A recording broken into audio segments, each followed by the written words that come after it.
ನಮಸ್ಕಾರ ಸ್ನೇಹಿತರೆ, ತಮ್ಮೆಲ್ಲರಿಗೂ Shri organic chicken and goat farming ಚಾನಲ್ಗೆ ಸ್ವಾಗತ. ನಾನು ಶ್ರೀನಿವಾಸ್. ಸ್ನೇಹಿತರೆ, ಈ ದಿನ ನಾವು ಪ್ರಮುಖವಾಗಿ ಚರ್ಚೆ ಮಾಡುವಂತಹ ವಿಷಯ ಏನಂತ ನೋಡೋದಾದ್ರೆ, ಮೇಕೆ ಸಾಕಾಣಿಕೆ ಅಥವಾ ಕುರಿ ಸಾಕಾಣಿಕೆಯಲ್ಲಿ ನಾವು ಯಥೇಚ್ಛವಾದಂತಹ ಬಂಡವಾಳವನ್ನು ಹೂಡಿಕೆ ಮಾಡ್ತೀವಿ. ಇತ್ತೀಚೆಗೆ ಬಹುತೇಕ ಯುವಜನತೆ ಈ ಒಂದು ಮೇಕೆ ಅಥವಾ ಕುರಿ ಸಾಕಾಣಿಕೆ ಅಥವಾ ಕೃಷಿ ಒಂದು ವಲಯದಲ್ಲಿ ಹೆಚ್ಚಾದಂತಹ ಒಲವನ್ನು ತೋರಿಸ್ತಾ ಇದ್ದಾರೆ. ಅದಕ್ಕೆ ನೂರಾರು ಕಾರಣಗಳಿರಬಹುದು.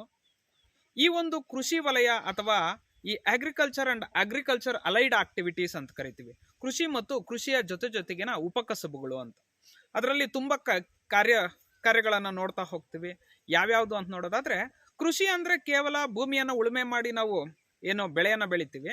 ಕೃಷಿ ಉಪಕಸಬುಗಳಲ್ಲಿ ಇದೇ ಹಾದಿಯಾಗಿ ಕೃಷಿಯ ಜೊತೆಗೆ ಈ ಒಂದು ಮೀನು ಸಾಕಾಣಿಕೆ ಮಾಡೋದನ್ನ ನೋಡ್ತೀವಿ, ಜೇನು ಸಾಕಾಣಿಕೆ ಮಾಡೋದನ್ನು ನೋಡ್ತೀವಿ, ಕುಕ್ಕುಟೋದ್ಯಮ ಅಥವಾ ಪೌಲ್ಟ್ರಿ ಕೋಳಿ ಸಾಕಾಣಿಕೆಯನ್ನು ನೋಡ್ತೀವಿ. ಅದು ಬ್ರಾಯ್ಲರ್ ಕೋಳಿ ಇರಬಹುದು ಅಥವಾ ನಾಟಿ ಕೋಳಿ ಆಗಿರಬಹುದು. ಅದರ ಜೊತೆಗೆ ಮೇಕೆ ಸಾಕಾಣಿಕೆ, ಕುರಿ ಸಾಕಾಣಿಕೆ, ಹೈನುಗಾರಿಕೆ, ಈ ಹಸುಗಳನ್ನ ಏನ್ ಡೈರಿ ಫಾರ್ಮಿಂಗ್ ಮಾಡ್ತಾರೆ ಹೈನುಗಾರಿಕೆಯನ್ನು ನೋಡ್ತಾ ಹೋಗ್ತೀವಿ. ಹಂದಿ ಸಾಕಾಣಿಕೆ ಮಾಡ್ತಾರೆ. ಒಂದಷ್ಟು ಜನ ಯುವಜನತೆ ಇನ್ನೊಂದಷ್ಟು ಮುಂದೆ ಹೆಜ್ಜೆ ಹಾಕಿ ಅಣಬೆ ಕೃಷಿಯನ್ನ ಮಾಡ್ತಾ ಇರೋದನ್ನ ನೋಡ್ತೀವಿ. ಮಲ್ಬೆರಿ ಅಥವಾ ರೇಷ್ಮೆ ಕೃಷಿಯನ್ನ ಮಾಡ್ತಾ ಇರೋದು ನೋಡ್ತೀವಿ. ಇದೆಲ್ಲ ಕೃಷಿಯ ಜೊತೆಗಿನ ಉಪಕಸಬುಗಳಾಗಿದ್ದಾವೆ. ಹಾಗಾದ್ರೆ ಈ ಮುಂಚೆ ರೈತರನ್ನ ಬಡ ರೈತ ಅಂತ ಕರಿತಾ ಇದ್ರು. ಯಾಕೆ? ಇದಕ್ಕೆ ಮೂಲ ಉದ್ದೇಶ ಏನು? ರೈತ ಎಷ್ಟೇ ಕಷ್ಟಪಟ್ಟು ಈ ಒಂದು ತೋಟದಲ್ಲಿ ಕೆಲಸ ಮಾಡ್ಲಿ, ಆತ ಪಡೆಯುವಂತಹ ಲಾಭಾಂಶದ ಪ್ರಮಾಣ ನಾವು ಸೆಕೆಂಡರಿ ಮತ್ತೆ ಈ ಟೆರಿಟರಿ ಸೆಕ್ಟರ್, ದ್ವಿತೀಯ ವಲಯ ಮತ್ತೆ ತೃತೀಯ ವಲಯಗಳಿಗೆ ಹೋಲಿಸ್ಕೊಂಡಾಗ ಈ ಪ್ರಾಥಮಿಕ ವಲಯ ಅಥವಾ ಕೃಷಿ ವಲಯ ಅಂತ ಏನ್ ಕರಿತೀವಿ, ಇದರಿಂದ ಬರ್ತಾ ಇದ್ದಂತಹ ಲಾಭಾಂಶದ ಪ್ರಮಾಣ ತುಂಬಾ ಕಡಿಮೆ ಇತ್ತು. ಯಾಕೆ ಅಂತ ನೋಡಿದಾಗ, ನಮ್ಮ ರೈತರು ಯಥೇಚ್ಛವಾಗಿ ಈ ಸಾಂಪ್ರದಾಯಿಕ ಕೃಷಿ ಒಂದು ಮೆಥಡ್ ಅನ್ನ ಬಳಸ್ತಾ ಇದ್ರು. ಮತ್ತೆ ಹೂಡಿಕೆಯ ಪ್ರಮಾಣ ಹೆಚ್ಚಾಗಿರುತ್ತೆ ಕೃಷಿಯಲ್ಲಿ. ಇತರೆ ವಲಯಗಳಿಗೆ ಹೋಲಿಸ್ಕೊಂಡಾಗ ಯಾವುದೇ ರೀತಿಯಾದಂತಹ ಪೂರ್ವ ಯೋಜನೆ ಇಲ್ಲದೆ ಸಾಂಪ್ರದಾಯಿಕ ಕೃಷಿ ವ್ಯವಸ್ಥೆಯನ್ನ ಅಥವಾ ಆ ರೀತಿಯ ವಿಧಾನವನ್ನ ಬಳಸ್ಕೊಂಡು ಕೃಷಿ ಮತ್ತೆ ಕೃಷಿಯ ಉಪಕಸಬುಗಳನ್ನು ಮಾಡ್ತಾ ಇರೋದ್ರಿಂದ ಈ ರೀತಿಯಾದಂತಹ ಸಮಸ್ಯೆಗಳನ್ನ ರೈತ ಎದುರಿಸ್ತಾ ಇದ್ದಾನೆ. ಹಾಗಾದ್ರೆ ಈ ಮುಂದಕ್ಕೆ ಹೋಗ್ತಾ ನಾವು ಯಾವೆಲ್ಲ ರೀತಿಯಾದಂತಹ ಕೃಷಿ ವಿಧಾನಗಳನ್ನ ಬಳಕೆ ಮಾಡೋದ್ರಿಂದ ನಾವು ಕೃಷಿ ಅಥವಾ ಕೃಷಿ ಅಲೈಡ್ ಆಕ್ಟಿವಿಟೀಸ್ ಅಥವಾ ಕೃಷಿ ಉಪಕಸಬುಗಳಲ್ಲಿ ಯಾವ ರೀತಿ ಲಾಭಾಂಶವನ್ನ ಗಳಿಸಬಹುದು? ಸ್ನೇಹಿತರೆ, ಅರ್ಥಶಾಸ್ತ್ರ ಒಂದು ಮಾತು ಹೇಳುತ್ತೆ, ಯಾವುದೇ ಉತ್ಪಾದನಾ ಕಾರ್ಯಗಳಲ್ಲಿ ನಾವು ತೊಡ್ಕೊಂಡಂತಹ ಸಂದರ್ಭದಲ್ಲಿ ಪ್ರಮುಖವಾಗಿ ನಮ್ಮ ಬಂಡವಾಳದ ಹೂಡಿಕೆಯ ಪ್ರಮಾಣಕ್ಕಿಂತಲೂ ಅದರಿಂದ ತೆಗೆಯಬಹುದಾದಂತಹ ಲಾಭಾಂಶ ಹೆಚ್ಚಾಗಿದ್ದಲ್ಲಿ ಮಾತ್ರ ಆ ರೀತಿಯಾದಂತಹ ಉತ್ಪಾದನಾ ಚಟುವಟಿಕೆಗಳು ರೈತನನ್ನಾಗಿರ್ಬೋದು ಅಥವಾ ಉತ್ಪಾದಕನನ್ನಾಗಿರಬಹುದು, ಅವು ಅಭಿವೃದ್ಧಿಯ ಪಥದತ್ರ ಕೊಂಡು ಹೋಯ್ತವೆ ಅಂತ ಹೇಳ್ತಾರೆ. ರೈತರಾದ್ರೂ ಅಷ್ಟೇ ಅಲ್ವೇ, ಯಾವುದೇ ರೀತಿಯಾದಂತಹ ಚಟುವಟಿಕೆಗಳಲ್ಲಿ, ಅದು ಕುರಿ ಸಾಕಾಣಿಕೆ ಆಗಿರ್ಬೋದು, ಮೇಕೆ ಸಾಕಾಣಿಕೆ ಆಗಿರ್ಬೋದು, ಪ್ರಮುಖವಾಗಿ ನಾವು ಉತ್ಪಾದನೆ ಮಾಡುವಂತಹ ಸಂದರ್ಭದಲ್ಲಿ ಅಥವಾ ಮೇಕೆಗಳನ್ನು ಬೆಳೆಸುವಂತಹ ಸಂದರ್ಭದಲ್ಲಿ ನಾವು ಒಂದಷ್ಟು ಬಂಡವಾಳನ ಹೂಡಿಕೆ ಮಾಡ್ತೀವಿ. ಈಗಾಗಲೇ ನಾವು ಇಂದಿನ ಒಂದು ವಿಡಿಯೋದಲ್ಲಿ ಹೇಳಿದ್ದೀನಿ ಒಂದಷ್ಟು ಅಂಶಗಳನ್ನು.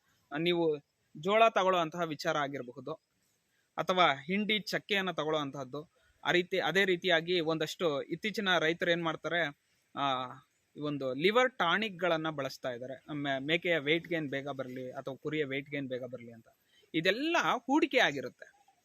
ಈ ವೆಚ್ಚಗಳು, ಸವಕಳಿ ವೆಚ್ಚ ಅಂತ ಏನ್ ಕರಿತೀವಿ ನಾವು, ಈ ಒಂದು ಮೇಕೆ ಅಥವಾ ಕುರಿ ಸಾಕಾಣಿಕೆಯಲ್ಲಿ ಮಧ್ಯದಲ್ಲಿ ಖರ್ಚು ಮಾಡ್ತಾ ಹೋಗ್ತೀವಿ. ಕುರಿ ಅಥವಾ ಮೇಕೆಯನ್ನ ಕೊಂಡ್ಕೊಳ್ಳಿಕ್ಕೆ ಎಷ್ಟು ಖರ್ಚು ಬಿದ್ದಿರುತ್ತೋ ಅದರ ಜೊತೆಗೆ ಅದನ್ನ ಸಾಕಾಣಿಕೆ ಮಾಡ್ಲಿಕ್ಕೆ ಮೇಂಟೆನೆನ್ಸ್ ಚಾರ್ಜ್ ಅಂತ ಕರಿತಾ ಹೋಗ್ತೀವಿ. ಇದ್ರ ಮೇಲೇನು ಒಂದಷ್ಟು ಬಂಡವಾಳವನ್ನ ಹೂಡಿಕೆ ಮಾಡಬೇಕಾಗುತ್ತೆ. ಈ ಬಂಡವಾಳವನ್ನ ಹೂಡಿಕೆ ಮಾಡುವಂತಹ ಸಂದರ್ಭದಲ್ಲಿ ನಾವು ಯಾವ ರೀತಿ ಹೂಡಿಕೆ ಮಾಡಬೇಕು? ಬಹುತೇಕ ಜನರಿಗೆ ಯಾವುದೇ ರೀತಿಯಾದಂತಹ ಪೂರ್ವ ಯೋಜನೆ ಇರೋದಿಲ್ಲ. ಸರಿ ಆಯ್ತು, ಬೇಗ ವೆಯ್ಟ್ ಗೇನ್ ಬರಲಿ, ತೂಕ ಹೆಚ್ಚಾಗ್ಲಿ, ಮಾಂಸದ ಇಳುವರಿ ಹೆಚ್ಚಾಗ್ತಾ ಹೋಗ್ಲಿ ಅಂತ ಹೆಚ್ಚು ಬಂಡವಾಳವನ್ನ ಅಥವಾ ಯಾರೋ ಅದರ ಬಗ್ಗೆ ಪೂರ್ಣ ಮಾಹಿತಿ ಇಲ್ಲದವರು ತಿಳಿಸಿದಂತಹ ಹಲವಾರು ರೀತಿಯಾದಂತಹ ವಸ್ತುಗಳನ್ನು ತಗೊಂಡ್ಬಂದು ಅದರ ಮೇಲೆ ಹೂಡಿಕೆ ಮಾಡ್ತಾರೆ. ಇದೆಲ್ಲ ಮಾಡೋದ್ರಿಂದ ನಮಗೆ ಬರುವಂತಹ ಲಾಭಾಂಶಕ್ಕಿಂತ ಖರ್ಚು ಹೆಚ್ಚಾಗ್ತಾ ಹೋಗುತ್ತೆ. ಕೊನೆಯದಾಗಿ ನಾವು ಸರಕನ್ನ ಅಥವಾ ನಮ್ಮ ಕುರಿ ಮೇಕೆಗಳನ್ನು ಮಾರಾಟ ಮಾಡಿದಂತಹ ಸಂದರ್ಭದಲ್ಲಿ ಏನಾಗ್ತಾ ಹೋಗುತ್ತೆ, ನಮಗೆ ಲಾಭಾಂಶದ ಪ್ರಮಾಣ ಕಡಿಮೆ ಆಗಿ ಇಲ್ಲಿ ತಗಲಿರುವಂತಹ ವೆಚ್ಚದ ಪ್ರಮಾಣ ಅಥವಾ ಒಂದು ರೀತಿ ಹೇಳೋದಾದ್ರೆ ವೆಚ್ಚದ ಪ್ರಮಾಣನೇ ಹೆಚ್ಚಾಗ್ತಾ ಹೋಗಿರುತ್ತೆ. ಇದರಿಂದ ರೈತನು ಒಂದಷ್ಟು ಬಂಡವಾಳವನ್ನು ಹೂಡಿದ್ರಿಂದ ಅವನಿಗೆ ಬರಬೇಕಾದಂತಹ ಸೂಕ್ತವಾದಂತಹ ಲಾಭ ಸಿಗದೆ ಹೋಗುವಂತಹ ಸಾಧ್ಯತೆಗಳು ಹೆಚ್ಚಾಗಿರ್ತವೆ.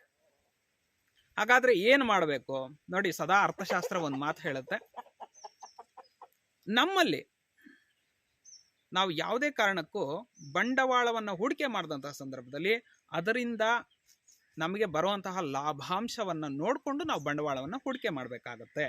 ಮತ್ತು ಮಧ್ಯ ಮಧ್ಯದಲ್ಲಿ ನಾವು ಖರ್ಚು ಮಾಡುವಂತಹ ವೆಚ್ಚಗಳನ್ನು ಸಹ ನಾವು ಒಂದು ಪ್ಲ್ಯಾನ್ಡ್ ಆಗಿ ಯೋಜನಾಬದ್ಧವಾಗಿ ಮಾಡಿದ್ರೆ ಮಾತ್ರವೇ ಲಾಭಾಂಶವನ್ನು ಹೆಚ್ಚಾಗಿ ನಿರೀಕ್ಷೆ ಮಾಡೋದಕ್ಕೆ ಸಾಧ್ಯ. ಹಾಗಾದರೆ ಏನು ಮಾಡಬಹುದು? ಮೊದಲು ನೀವು ಕುರಿ ಅಥವಾ ಮೇಕೆಗಳನ್ನು ತಂದಾಗ ನಿಮ್ಮ ಒಂದು ಪಟ್ಟಿಯನ್ನು ರಚನೆ ಮಾಡ್ಕೊಳ್ಳಿ. ಯಾವೆಲ್ಲ ಅಂಶಗಳನ್ನು ನಾನು ತಲೆಯಲ್ಲಿಟ್ಕೊಂಡು ಕುರಿ ಅಥವಾ ಮೇಕೆಯನ್ನು ಮೇಯಿಸಬೇಕು. ಒಂದು ಬಜೆಟ್ ಇರುತ್ತೆ. ಪ್ರತಿಯೊಂದು ಕ್ಷೇತ್ರದಲ್ಲೂ ಸಹ ಇನ್ವೆಸ್ಟ್ಮೆಂಟ್ ಮಾಡುವಂಥ ಸಂದರ್ಭದಲ್ಲಿ ನಮಗೂ ಇತರೆ ವಲಯದವರಿಗೆ, ಅಂದರೆ ಈ ಒಂದು ಬಿಸ್ನೆಸ್ ಮಾಡೋರಿಗೆ ಅಥವಾ ಈ ಒಂದು ದೊಡ್ಡ ದೊಡ್ಡ ಉದ್ಯಮಿಗಳಿಗೂ ಸಹ ಮತ್ತು ರೈತರಿಗೂ ಇರೋ ವ್ಯತ್ಯಾಸ ಇಷ್ಟೇ. ಅವರು ಪ್ಲ್ಯಾನ್ಡ್ ಆಗಿ ಬಿಸ್ನೆಸ್ ಮಾಡ್ತಾರೆ, ಪ್ಲ್ಯಾನ್ಡ್ ಆಗಿ ಆರ್ಗನೈಸ್ಡ್ ಆಗಿ ತಮ್ಮ ಒಂದು ಸಂಸ್ಥೆಯನ್ನು ಮುನ್ನಡೆಸ್ಕೊಂಡು ಹೋಗ್ತಾರೆ. ರೈತರು ಹಾಗಲ್ಲ. ಇವರು ಒಂದು ರೀತಿಯಾದಂತಹ ಒಂದು ಏನಂತ ಕರಿಬೋದು, ತುಂಬ ಸೆನ್ಸಿಟಿವ್ ಪರ್ಸನ್ಗಳು. ಇವ್ರಿಗೆ ಯಾವ ಸಂದರ್ಭದಲ್ಲಿ ಏನಾದರೂ ಹೆಚ್ಚು ಕಡಿಮೆ ಆದಂಥ ಸಂದರ್ಭದಲ್ಲಿ ಅಥವಾ ಹೋಲಿಕೆ ಮಾಡ್ಕೊಳ್ತಾರೆ, ಇತರೆ ಯಾರೋ ಏನೋ ಬಳಸ್ತಾ ಇದ್ದಾರೆ ಅವರ ಒಂದು ಮೇಕೆ ಅಥವಾ ಕುರಿಗಳಿಗೆ ಅನ್ನೋಂಥ ಸಂದರ್ಭ, ನಾನು ಬಳಸೋಣ, ಬೇಗ ವೆಯ್ಟ್ ಗೇನ್ ಮಾಡಿಸೋಣ, ಈ ಆಲೋಚನೆಯಲ್ಲಿ ಹೆಚ್ಚು ಹೂಡಿಕೆ ಮಾಡೋದ್ರಿಂದ ಇವರು ಅಂದ್ಕೊಂಡಂತಹ ಪ್ರಮಾಣದಲ್ಲಿ ಲಾಭಗಳು ದೊರೆಯದೇ ಇರ್ಬೋದು ಅಥವಾ ನಷ್ಟದ ಪ್ರಮಾಣವನ್ನು ಎದುರಿಸುವಂಥ ಸಾಧ್ಯತೆ ಇರುತ್ತೆ. ಆದ್ದರಿಂದ ಸದಾ ನಾವು ಲಾಭವನ್ನು ತಲೆಯಲ್ಲಿ ಇಟ್ಕೊಂಡಷ್ಟೇ ಈ ಒಂದು ಕೃಷಿಯ ಚಟುವಟಿಕೆಗಳನ್ನು ಅಥವಾ ಕೃಷಿ ಉಪಕಸುಬುಗಳನ್ನು ಮಾಡಬೇಕಾಗತ್ತೆ. ಆದ್ದರಿಂದ ರೈತರಾಗಿರುವಂತಹ ನಾವು ಸದಾ ಒಂದು ಯೋಜನಾಬದ್ಧವಾಗಿ ಕಾರ್ಯಪ್ರವೃತ್ತರಾಗೋಣ ಅಂತ ಹೇಳ್ತಾ, ನೀವು ಅಷ್ಟೇ ಯಾವುದೇ ಕಾರ್ಯವನ್ನು ಕೈಗೊಂಡಂತಹ ಸಂದರ್ಭದಲ್ಲಿ ಈಗ ನಾವೆಲ್ಲ ಮುಖ್ಯ ಉದ್ದೇಶ ಲಾಭನೇ ಆಗಿರುತ್ತೆ. ಈ ಲಾಭವನ್ನು ನಾವು ಪಡಿಬೇಕಾದ್ರೆ ನಮ್ಮ ಒಂದು ಚಟುವಟಿಕೆ ಸದಾ ಯೋಜನಾಭರಿತವಾಗಿರಬೇಕು, ಪ್ಲ್ಯಾನ್ಡ್ ಆಗಿರಬೇಕು. ಈ ಪ್ಲ್ಯಾನ್ಡ್ ಆಗಿದ್ರೆ ಮಾತ್ರ ನಾವು ಒಳ್ಳೆಯ ಲಾಭಗಳನ್ನು ಗಳಿಸ್ಲಿಕ್ಕೆ ಸಾಧ್ಯ. ಕೋಳಿ ಸಾಕಾಣಿಕೆ ಇರ್ಬೋದು, ಕುರಿ ಇರ್ಬೋದು, ಮೇಕೆ ಸಾಕಾಣಿಕೆ ಇರ್ಬೋದು, ಅಥವಾ ಹೈನುಗಾರಿಕೆ ಇರ್ಬೋದು.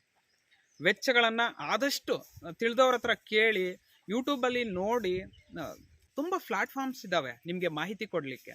ಸೊ ಇದೆಲ್ಲದನ್ನು ನೋಡಿ ನಿಮ್ಮ ವೆಚ್ಚಗಳನ್ನು ಕಡಿಮೆ ಮಾಡಿ ಮತ್ತು ಲಾಭಾಂಶವನ್ನು ಹೆಚ್ಚು ಮಾಡೋ ದಿಶೆಯಲ್ಲಿ ನೀವು ಕಾರ್ಯಪ್ರವೃತ್ತರಾಗೋದು ತುಂಬ ಮುಖ್ಯ. ಯಾಕಂದರೆ ನಾವೆಲ್ಲ ಈ ರೀತಿಯಾದಂತಹ ಚಟುವಟಿಕೆಗಳಲ್ಲಿ ತೊಡಗುವಂಥ ಮೂಲ ಉದ್ದೇಶನೇ ಒಂದಷ್ಟು ಲಾಭ ಗಳಿಸೋಣ ಅಂತ. ಒಪ್ಕೊಳ್ತೀನಿ, ಕೃಷಿ ನಮ್ಮ ಜೀವನದ ಪ್ರಮುಖ ಅಂಗ.